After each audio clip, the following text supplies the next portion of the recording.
அரசு ஆசிரியர் பணியில் சேர வேண்டுமென்று அயராது தயாராகிக் கொண்டிருக்கும் அனைத்து ஆசிரியர்களுக்கும் வாழ்த்துக்கள். உங்கள் அனைவரையும் நமது சேனலுக்கு வரவேற்கிறேன். உங்கள் நம்பிக்கை எந்த விதத்திலும் எந்த இடத்திலும் குறையாமல் இருக்க வேண்டுமென்று கடவுளிடம் வேண்டிக் கொள்கிறேன். வெற்றி வந்தால் நம்பிக்கை வரும். ஆனால் நம்பிக்கை இருந்தால் மட்டுமே வெற்றி கிடைக்கும். அதனால் நம்பிக்கையை வளர்த்து கொள்ளுங்கள். இன்றைக்கி நாம் பார்க்க போகிற வீடியோ எதை பற்றின்னு பார்க்கும்போது, நீங்கள் உங்கள் பிஜிடிஆர்பி எக்ஸாமில் வெற்றி பெறணுன்னா டெய்லி பிளான் போடணும். அதுக்கான மாடல் பிளான் பற்றி தான் பார்க்க போகிறோம். நீங்கள் நம்ம சேனலை ஃபர்ஸ்ட் டைமாக பார்க்குறீங்கன்னா மறக்காமல் சப்ஸ்கிரைப் பண்ணிக்கோங்க. அதோட நோட்டிஃபிகேஷன் ஆல் அப்படின்னு கொடுத்துக்கோங்க. அப்போ தான் நான் போடுற சைக்காலஜி சம்மந்தமான, ஜிகே சம்மந்தமான மற்றும் தமிழ் எலிஜிபிலிட்டி டெஸ்ட் சம்மந்தமான வீடியோ உங்களுக்கு உடனே வரும். உங்களோட பிஜிடிஆர்பி எக்ஸாமுக்கான ஸ்டடி பிளான் வந்து 2 விதமாக போட்டிருக்கேன். ஒன்று நான் ஒர்க்கிங் பீப்புள், அதாவது வீட்லேயே உட்காந்து பிஜிடிஆர்பி எக்ஸாமுக்கு ரெடி ஆகிறவங்களுக்கும். செகண்ட் ஒன் வேலைக்கு போயிட்டு பிஜிடிஆர்பி எக்ஸாமுக்கு ரெடி ஆகிறவங்களுக்கும் தனித்தனியாக போட்டிருக்கேன். அதில் ஃபர்ஸ்ட் ஒன், வேலைக்கு போகாமல் வீட்டில் உட்காந்து நீங்கள் பிஜிடிஆர்பிக்கு தயாராகிறீங்க அப்படின்னு பார்க்கும்போது நான் ஒர்க்கிங் பீப்புள், அதில் இந்த பிளான் இருக்குது. டெய்லி உங்களோட டைம் யூட்டிலைசேஷனை எப்படி ஸ்ப்ளிட் பண்ணிக்கலாம் அப்படிங்கிறத நான் இங்கே கொடுத்துருப்பேன். நீங்கள் காலையில் 5லேருந்து 7:30 வரைக்கும் ஃபர்ஸ்ட் ஸ்டடி பண்ணும்போது உங்களுக்கு கிட்டத்தட்ட 2.5 hours கிடைக்கிது. அதுக்கப்புறம் 7:30லேருந்து 9:30க்கு டெய்லி உங்களோட ரொட்டீன் ஒர்க்கை பார்த்துக்கலாம். 9:30 to 10:30 உங்களுக்கு பிரேக் எடுத்துக்கலாம். 10:30லேருந்து 12:30க்கு செகண்ட் ஸ்டடி கிட்டத்தட்ட 2 hours உங்களுக்கு கிடைக்கிது. அதை நீங்கள் யூட்டிலைஸ் பண்ணிக்கலாம். 12:30லேருந்து 1:30க்கு லஞ்ச் பிரேக் நீங்கள் எடுத்துக்கலாம். 2 to 4 third study plan 2 hours நீங்கள் படிக்கலாம். அடுத்தது 4 to 5 பிரேக் எடுத்துக்கலாம். 5:30 to 7 ஃபோர்த் ஸ்டடி கிட்டத்தட்ட 1.5 மணி நேரம் உங்களுக்கு கிடைக்கிது. அடுத்தது 7 to 8:30 பிரேக் எடுத்துக்கலாம். அடுத்தது 8:30லேருந்து 10:30 வரைக்கும் ஃபிஃப்த் ஸ்டடியில் கிட்டத்தட்ட 2 hours கிடைக்கிது. நீங்கள் அதை யூட்டிலைஸ் பண்ணிக்கலாம்.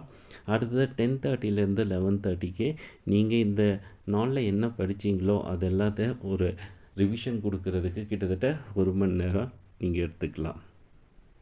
இப்போ கிட்டத்தட்ட உங்களுக்கு 10 hours டெய்லி உங்களுக்கு படிக்கிறதுக்கும் நோட்ஸ் எடுக்கிறதுக்கும் யூஸ் ஆகும்.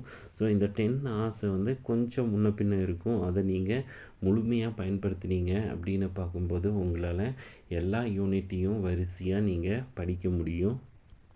உங்களுக்கு கிட்டத்தட்ட 10 hours படிக்கிறதுக்கு மட்டும் டைம் இருக்குது. அந்த 10 hoursல சைக்காலஜிக்கும் தமிழ் எலிஜிபிலிட்டி டெஸ்ட்டுக்கும் உங்களோட பங்கு அங்கே இருக்கணும். அதாவது இம்பார்ட்டன்ஸ் கொடுக்கணும்.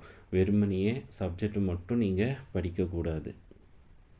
ஒரு நாள் ஃபுல்லாக நீங்கள் என்ன படிச்சிங்களோ அதை இந்த 10:30லேருந்து 11:30 வரைக்கும் நீங்கள் ரிவைஸ் பண்ணணும். அப்படி ரிவைஸ் பண்ணும்போது ரிவிஷன் மட்டும் இருக்கணுமா அப்படின்னா கிடையாது. அதில் சின்ன சின்ன ஸ்லிப் டெஸ்ட்டும் நீங்கள் எழுதி ப்ராக்டிஸ் பண்ணலாம். செகண்ட் பிளானில் நாம் பார்க்க போகிறது என்னென்னா ஒர்க்கிங் பீப்புள், அதாவது நீங்கள் வேலைக்கு போயிட்டு இருக்கீங்க அப்படின்னு பார்க்கும்போது நீங்கள் டைமை எப்படி யூட்டிலைஸ் பண்ணிக்கலாம் அப்படிங்கிறத நம்ம பார்க்க போகிறோம். காலையில் 5 to 7 ஃபர்ஸ்ட் ஸ்டடியில் உங்களுக்கு கிட்டத்தட்ட 2 மணி நேரம் டைம் கிடைக்கிது. அடுத்தது 7 to 8:30 நீங்கள் வேலைக்கு ரெடி ஆகிறதுக்கு அந்த டைம் யூஸ் பண்ணிக்கலாம். அடுத்தது 9 to 5 உங்களோட ஒர்க்கிங் ஹவர்ஸ் அப்படின்னு எடுத்துட்டோன்னா அதில் எந்த ஒரு டிஸ்டர்பன்ஸும் இருக்காது. அடுத்தது 6 to 7 நீங்கள் வீட்டுக்கு ரெஃப்ரெஷ் பண்ணுறதுக்கு அந்த டைமை எடுத்துக்கலாம். அடுத்தது 7 to 8:30 உங்களுக்கு செகண்ட் ஸ்டடியில் கிட்டத்தட்ட 1.5 மணி நேரம் டைம் கிடைக்கிது. அடுத்தது 8:30 to 9 உங்களோட டின்னர் டைம். அடுத்தது 9 to 11 தேர்ட் ஸ்டடியில் உங்களுக்கு கிட்டத்தட்ட 2 hours கிடைக்கிது. ஒருவேளை நீங்கள் ப்ரைவேட் ஸ்கூலில் ஒர்க் பண்ணிகிட்டு இருக்கீங்க, ஒரு டீச்சராக ஒர்க் பண்ணிகிட்டு இருக்கேன் அப்படின்னு பார்க்கும்போது உங்களுக்கு 9 to 5 இன்பிட்வீன் அட்லீஸ்ட் ஒரு 1 to 2 hours உங்களுக்கு லெஷர் பீரியட் கிடைக்கும். ஸோ அந்த டைமையும் நீங்கள் படிக்கிறதுக்கு யூஸ் பண்ணனா அதில் கிட்டத்தட்ட 1 மணி நேரம் உங்களோட ஸ்டடீஸ்க்காக யூஸ் பண்ணிக்கலாம்.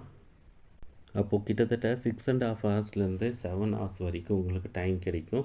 இந்த டைமை வந்து நீங்கள் ப்ராப்பராக யூட்டிலைஸ் பண்ணிவிட்டு அதுக்கப்புறமா 11 to 12 வந்து நீங்கள் இன்றைக்கி ஃபுல்லாக என்ன படிச்சிங்களோ அதை வந்து ரிவைஸ் பண்ணி பார்க்குறதும், ஒரு சின்ன ஸ்லிப் டெஸ்ட் எழுதி பார்க்குறதும் நீங்கள் செய்யலாம்.